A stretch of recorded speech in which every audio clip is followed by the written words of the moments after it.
Hello, Bill Landing back again on Interesting Individuals. This is part two of a two-part show where we are going to focus on the positives of the decade of the 1970s. And with me now is Maggie Sparks, Unity Foundation president, and she's coming on to talk a little bit about the 70s. And so, when you think back on the 70s, what comes to your mind? Well, a lot of great memories, Bill, because I was in high school. I went to Rogers High School in the 70s and bicentennial class. So, no, I had nothing but great memories and experiences in the 70s because of our great community. I was on the yearbook staff, and funnily, a lot of the skills I learned on our high school yearbook, I'm still using today. And what would that be? Writing. Oh. And photography. One year we were short on photographers, so we all grabbed cameras, and that was when you had film. Now this would be your senior yearbook right here, 76. Yeah. Classic. Do you remember having? You obviously had to try out for cheerleaders. Do you remember how they did it back then? Not really. No. It was a long.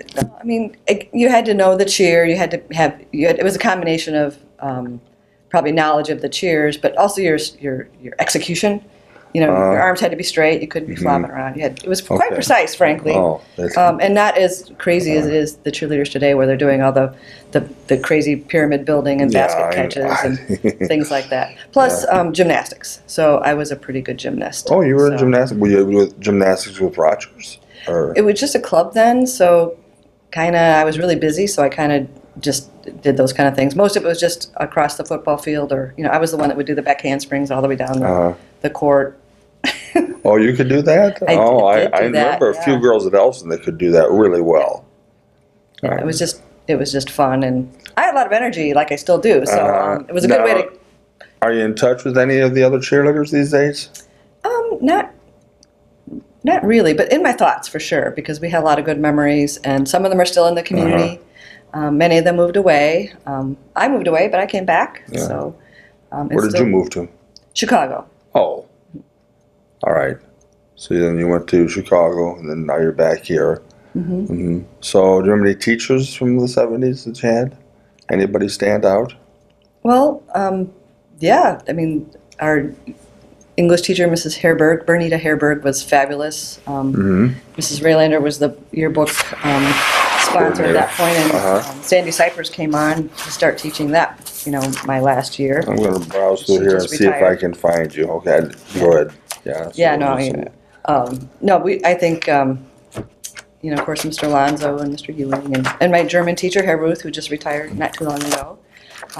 Just great people and just great experiences. Do you know where you're at in this yearbook, or maybe you're not in this one? I don't know. This is the 75 Rogers yearbook Maggie bought. Are you in there? You have to go look at the index and then you see. But yeah, I'm in there a lot. At the beginning, I never said no to anything. I just did everything like today. Yeah.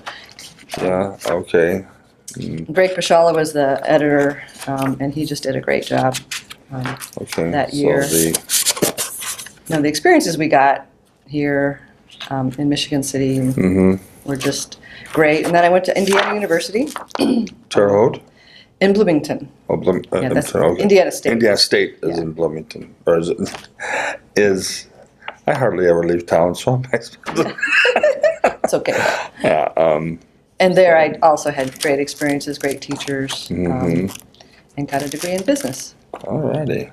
Well, I don't know where Maggie's at in here, but I believe her and I take her word for it. So it was a 75 Rogers yearbook, and then. So you were, how many years were you a cheerleader at Rogers? I guess it was 3 or 4 years. Oh, wow. Ninth through, yeah. Oh, no, well, whatever, all the years, so. Got to see some exciting games. I did. Yeah. Especially the buzzer beater when Rogers beat Elston. One of those Hail Mary basketball shots. I won't get into that for 2 reasons. No, let's not. I said I'm not going to get into that for 2 reasons. 1, I was there. 2, I was from Elston. And I remember, but I've never been in a stampede before, and that's what happened. On your side? The Rogers side? Everybody crashed the court, and one of our cheerleaders, Jean, passed out because she got. Oh. Couldn't. Yeah, I I've never been. I now appreciate No, it. it was a huge upset. Yeah, Yeah. I remember that game. Huge upset. Elston didn't play well though that night. They didn't play well. It was a close. It was It was a buzzer close beater. It was a game. great game. Yeah, well. And here we are talking high school sports. Yeah. Okay. All right. And the girls' sports were coming on. Title IX started when I was in ninth grade, and so we were able to compete. And they had more girls' teams then, and that was All right. that was huge. You know, for me, I was on the boys' track team at Barker, Oh wow. and ran the half mile. Well, not a good runner, but I gave it a good Good try. Good try, Okay. yeah. But that was a great, again, experience. Well, I'm happy you say that you learned something in high school that is carried over to your job today, and that's writing. And what type of writing do you have to do? Well, about just about anything that comes out of the Unity Foundation, I have either written or I've edited. And Lauren Whitaker is sitting over there. Okay. Yeah, I'm kind of fierce about putting things in English and Sure. making things as relatable to people. And again, and doing layouts. Like we had to learn how to do layouts and line things up. And so ever since I've been part of Unity, and even before that as a volunteer, using those skills to create brochures or flyers for events and so Outstanding. forth. So yeah, no, I really appreciated what I learned at Rogers, but also at IU when I was there as well about Okay. business. Well, Maggie, it's been nice learning a little bit about what you did in the 70s. And like I said, you brought some yearbooks. You got your jacket. Got my Rogers Jacket. class of '76 Yeah. jacket on. All right. So yeah, I still have it. So All right. no, Well, we were very blessed to have gone to school here. Yeah, okay. Well, Maggie, thank you for stopping by and looking back on the 1970s, and I will be right back. In December of 1973, a movie was released that many thought at the time was the scariest, most terrifying movie ever made. That was The Exorcist. Based on a novel by William Peter Blatty, it was about a young girl possessed by the devil and two priests who exorcise it from her body. This film had numerous scenes that were so graphic that grown men were known to have passed out in the theater. And some people would even leave their lights on all night when they went to bed after seeing the film. The film was based loosely on an actual incident that occurred in the Washington, D.C. area, and Blatty did some research on that. In 1974, Hank Aaron hit his 715th home run before a sellout crowd at Atlanta Fulton County Stadium. Breaking Babe Ruth's record of 714, they played the Dodgers that night. In the bottom of the fourth inning, the Braves' Darrell Evans reached on an error by the Dodgers shortstop Bill Russell to lead off the frame. Aaron followed by hitting the next 1-0 pitch from Al Downing, the pitcher, over the left center field wall to tie the game. Thus far, he would surpass the Babe. Aaron would hit 40 more home runs over the course of the rest of the 1974 season and the 1975-76 campaign with the Milwaukee Brewers, leaving him with 755 for his career. Aaron's 2,297 RBIs and 6,856 total bases remain big league records. May 17, 1979, the Cubs hosted the Philadelphia Phillies at Wrigley Field. There was a crowd of 14,952, but they had no idea what they were going to see for about the next 4 hours, and the final score of the game was Phillies 23, the Cubs 22. The score itself speaks of the epic contest that they had at the friendly confines. Over the next 10 innings, the teams would combine for 50 hits and 45 runs as the winds created chaos over the course of the most unusual ball game. The Phillies scored 7 runs in the first inning, the pitcher getting a home run. The Cubs came back for 6 in the bottom half. Philadelphia responded with an 8-run third inning and 2 runs in the fourth to go up to a comfortable lead of 17-6. When the Cubs got 3 back in the fourth, the Phillies got 4 more to go up by the score of 21-9. Dave Kingman's towering homer in the 6th inning was the symbol of an incredible Cubs comeback. Over the next 5 innings, they would keep piling on the runs and get closer and closer. When Barry Foote singled to left field, brought home Steve Olivares in the 8th inning. The home team had miraculously tied the game at 22. So the Cubs came back from 12 runs down. Nobody scored in the 9th inning, forcing extra innings, and Mike Schmidt of the Philadelphia Phillies hit a solo home run in the top of the 10th inning, and the Cubs went down 1-2-3 in the bottom half of the inning. An incredible game. That, as you can see on YouTube, that's how well they wanted to keep that active for people to see. Dorothy Hamill was a successful woman ice skater in the 1970s. Hamill's father was known to spend up to sums of $20,000 a year on Dorothy's numerous skating expenses. Dorothy is best known for winning the gold medal at the 1976 Winter Olympics at Innsbruck, Austria. She also won the 1976 World Championships. She was a 3-time U.S. national champion for the years 1974, 5, and 6. Hamill is credited with creating a new skating procedure, a camel. It ended up being known as the Hamill Camel, where she spins around and gets down into a sit-down position. The Dorothy Hamill skating rink is named after her in her hometown of Greenwich Village, Connecticut. Posters were popular in the decade of the 70s. I'm going to count down 10 to 1. Number 10, Cheryl Tiegs, who appeared twice on the cover of Sports Illustrated for their swimsuit issue. 9, Olivia Newton-John. 8, Lonnie Anderson. 7, Linda Carter. 6, Cheryl Ladd. 5, Heather Thomas. 4, Christy Brinkley. 3, Catherine Bach. 2, Bo Derek. And 1 was Farrah Fawcett. Okay, Bill Lanning, back on Interesting Individuals as we take a positive look back to the 1970s. Todd Allen of WeFM Radio, Michigan City, is joining me right now. Todd, it's nice to sort of be sharing the airwaves with you, but to a certain degree, but you're here and we're going to go over the 70s. What do you recall? Well, I do remember, it's not, the 70s, I was still young. I don't remember the switchover. I mean, I do remember the moon landing in the late 60s, 69, of course, but, I don't remember the changeover. A lot of people remember New Year's Eve. I don't remember that, but I do remember the tall ships coming into New York in 1976, because the bicentennial was a big deal. And I remember watching that. And I enjoyed the big ships coming to New York Harbor. That was a lot of fun. And then, of course, the wonderful fireworks shows that were going on and the pride that we had in the bicentennial. And you were in Chicago at the time. I was, well, actually, by that time we were living in Cicero. I was born in Chicago, but then we moved to Cicero. My father bought a 2-flat there, and we lived there. I was always brought up in 2-flats and apartments, so... like a lot of people that were born in Chicago, you got kind of get used to that. But then I remember getting my driver's license in high school, and barely remember the graduation. My high school graduation, really didn't, I know. I just went through the motions on mine as well. But, remember some of the jobs that you had as a teenager, or when you were getting out of... My first job was a stock boy at a craft company. I can't remember the name of the craft store, but I was there for a little while, and the first inventory we ever did, I don't know if anybody's done inventory at a retail store. You probably have if you work retail. Anybody who works retail probably has. But I never realized how many things were in craft stores. We had to count every bead, everything I had to get counted. So I remember that I think I was making $2.35 an hour.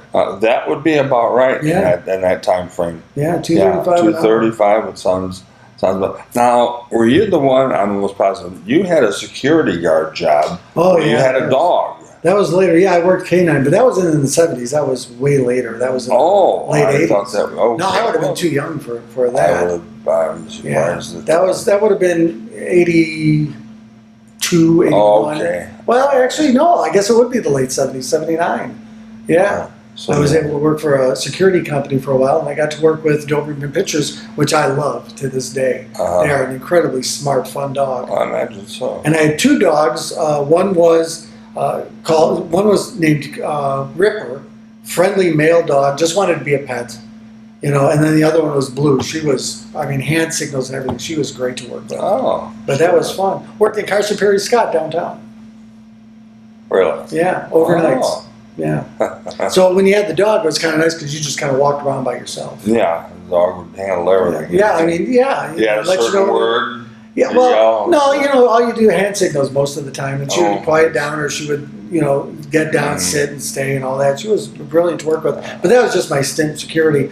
I have a lot of respect for people in security after that because you take a lot of garbage from people when you do that. Well, we had some blockbuster movies come out in '79. Poseidon Adventure. Saw that 4 or 5 times at least. Saturday Night Live or Saturday Night Fever.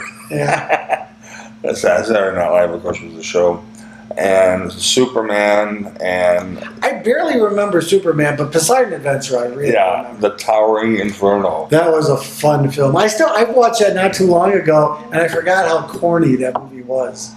When you look at it, I agree with you. Some of the acting in some of those shows, the Fire was the star of the movie. The Fire, and they had a name cast, and Paul Newman, Steve McQueen. They had Robert Wagner, Robert Vaughn, Jennifer Jones. Yeah, they had an A cast, and it was a fun movie to watch again. Yeah, but I thought it was a little hookier than the Poseidon Adventure. Yeah, well, the Poseidon Adventure, they had it really tough. They were out to sea in an upside down ship. Yeah. Gene Hackman, Shelley Winters, who did her own swimming, which I thought was fantastic. Yeah, that was Rodney McDowell. Yeah. Carol Lindley. And Pamela Sue Martin. Pamela Sue. Who later went on to be Nancy Drew, and then on to Dynasty. Oh, I forgot her on Dynasty. Yeah. I remember her on Nancy Drew. That was after Poseidon Adventure? Those were both after Poseidon Adventures. Oh, okay. Yeah, and then Earthquake. In Sense Around. Did you see it in Sense Around? I did not see it in Oh, Sense my God. They did that with Midway, too, where they put the big bass speakers on both sides, on all the theaters. And then Earthquake, that was fun. That's a corny movie. What did it entail? It just, you felt the rumble. Whenever there was an earthquake, you just felt the rumble coming through everything. It was fun. It was a fun movie. Yeah, it was a fun movie. Same thing with Midway, when they were, bombing, Midway Island and stuff like that, you would feel the rumble. Because it's just, basically, what a lot of people have in their cars nowadays, they just put in the theater. You know what I mean. You felt the bass in cars. It was the same thing. It was Sense Around. Right. Any TV programs? I know that the '70s, there was a flock of crime dramas on, and the first part of our show, I named some of them. Now, you named one, we were talking a little before camera, and you mentioned Police Story. Mm-hmm. Now, wasn't Robert Stack in Police Story? No, he made it. Did he make it? Police Story was an anthology series where there were different actors. Okay, but he was in. He was in one episode, I recall, but it's hard for me to remember. Oh, okay. For some reason, I remember because now I'm in I'm watching The Untouchables again. Oh, okay. Which I love that show. The Untouchables. And he's in that, but I remember Robert Stack in some of those. But there was. He did a show called Most Wanted, where he was some elite crime group that helped. I didn't remember that one. That came out in '77. Then, in 1981, he came out again with a crime drama, and he was with a special elite group. Yeah. Solves crimes. So it's a big deal. Whenever they needed somebody to deal with 3 or 4 others in a group, and then they go out and go undercover. Because I remember SWAT. Sure. The Rookies. Starsky and Hutch. Policewoman.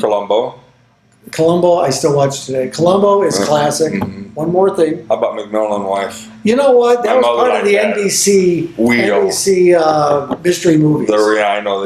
And Columbo, McCloud. Columbo was our favorite in the family. That's the one we would sit down with, and I'd watch with the family. Yeah. That was a fun one. But, there were so many great comedies then, skit comedies that we did some of the sitcoms, WKRP in Cincinnati. Great stuff. All the Family.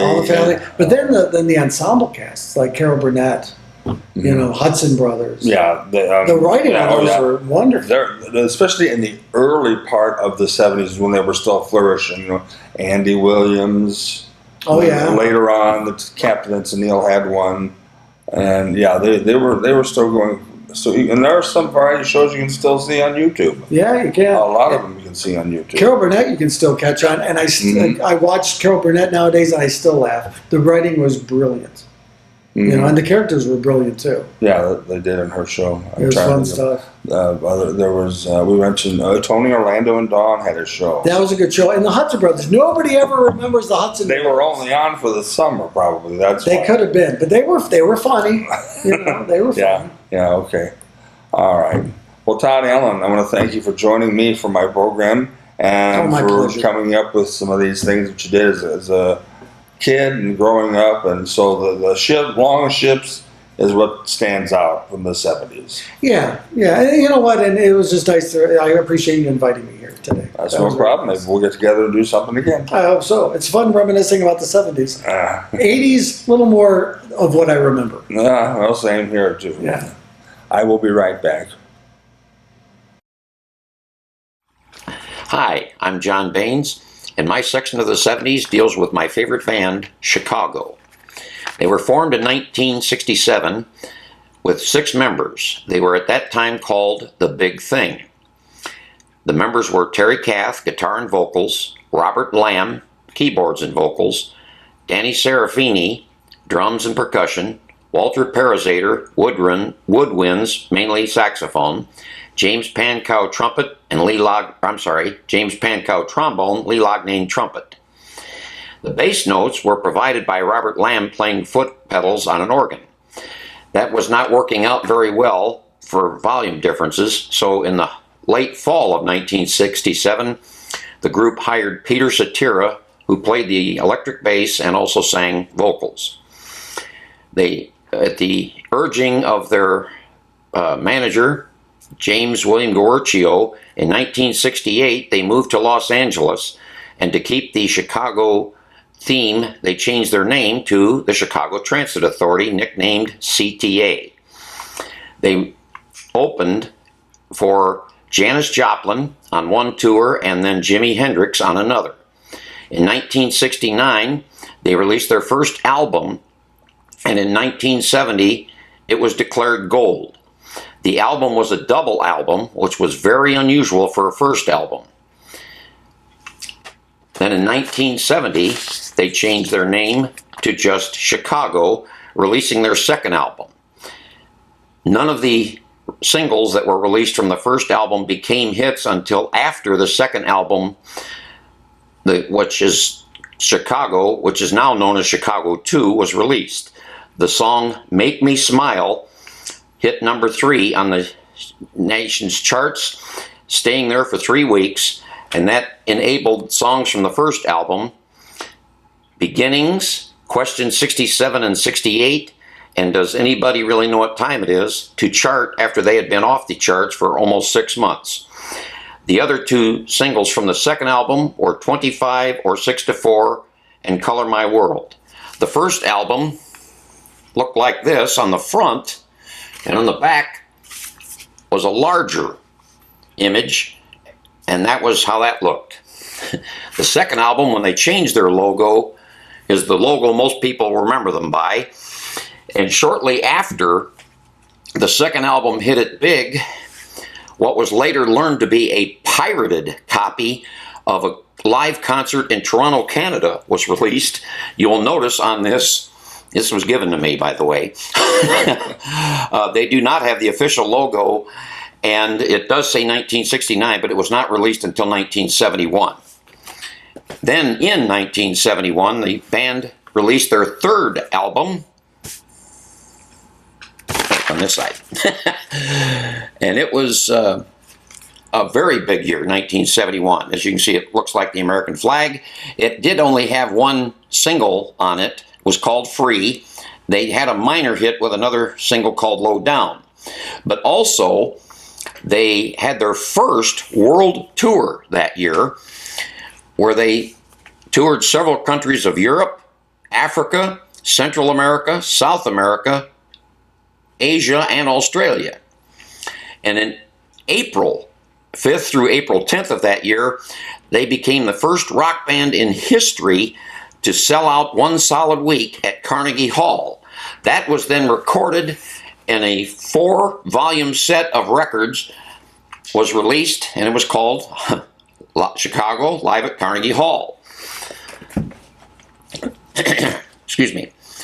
Then the next year, Chicago 5 was released, and they had 2 big hits with that, Saturday in the Park and Dialogue Parts 1 and 2.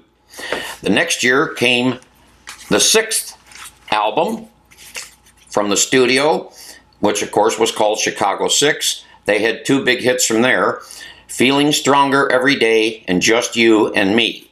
That same year, the first solo attempt from one of the members, Robert Lamb, called Skinny Boy, came out. It did not do well, but I personally like it. And that towards the end of that year, which was 1973, and into 1974, they recorded, and in 1974, they released their 7th album. Now, the title song from Robert Lamb's Skinny Boy is on this. But the big hits from there were Feeling Stronger Every Day, I've Been Searching So Long, and Call on Me. The next year, they released Chicago 8, and the big hit there was Old Days, and I thought they had another one. Where are we at here? Oh, that's it. But that was the year they first time toured with America's most famous rock band at the time, the Beach Boys. Then later in that year, they had had so many charted hits, their greatest hits album came out. Then in 1976, their first #1 album was Chicago 10, which had the single, If You Leave Me Now. Let's see. They also, for If You Leave Me Now, were given 2 Grammys, one for the song and one for the album. The next year, Baby What a Big Surprise on Chicago 11, which ironically almost has Michigan City on a map of the area. The next year, they changed guitarists and actually changed to a name, Hot Streets. It was their 12th album, and it had the hit Baby What a Big Surprise. And then their 13th album, which came out in 1979 and had the hit Hot Streets. To date, their first 12 albums all eventually went platinum, and 16 overall. That, my friends, is my favorite band, Chicago. I hope you enjoyed part 2 of this positive look back to the 1970s. Thank yous go out to Maggie Sparks, John Baines, Andy Steele, and Todd Allen. Hope you enjoyed the program. I'm Bill Landing. We'll see you again soon.